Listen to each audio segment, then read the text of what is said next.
Alors pourquoi le pétrole, on nous disait il y a 40 ans qu'il en restait 40 ans, aujourd'hui on nous dit qu'il en reste toujours 40 ans. En gros, on a une façon de mesurer les réserves qui est très conservative et qui consiste, quand on trouve un puits de pétrole, à ne déclarer que 10% de sa valeur. Et après, au fur et à mesure des années, on va déclarer la suite. Et donc on se dit, ah ben c'est génial, ça augmente. En fait non. La vraie méthode pour mesurer les puits de pétrole, c'est que quand on découvre le puits de pétrole, on déclare une valeur qui a 50% d'être plus élevée et 50% d'être plus faible. Ça, c'est ce qu'on appelle les réserves 2P, donc prouvé plus probable. Et quand on fait ce travail, on voit qu'en fait, ça n'augmente plus artificiellement, mais ça baisse. L'autre raison pour laquelle ça augmente artificiellement, c'est parce que ce qu'on appelle ces réserves 1P, ce sont des réserves financières et politiques, qui fait que, par exemple, vous pouvez avoir quelqu'un, fin des années 2000, comme Hugo Chavez, qui va dire, moi, au Venezuela, j'aimerais bien avoir les plus grandes réserves pétrolières du monde.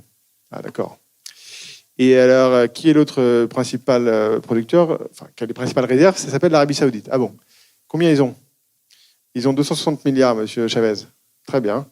Nous, ce sera 262. Voilà. Alors, sur le coup, les gens rigolent comme vous. Et puis, 2 ans après, c'est repris par BP. Et puis, plus personne rigole. C'est dans les chiffres. Donc, aujourd'hui, les plus grandes réserves de pétrole, c'est le Venezuela, à 262 milliards de barils. Donc, il faut plutôt regarder la courbe verte, comme vous l'avez compris. Et quand on regarde la courbe verte et qu'on regarde 1985, on est à peu près à 60 ans de consommation. Et quand je regarde 30 ans plus tard, 30 ans. Donc, le compte est bon. Alors, ça ne veut pas forcément dire que dans 30 ans, il n'y en aura plus du tout.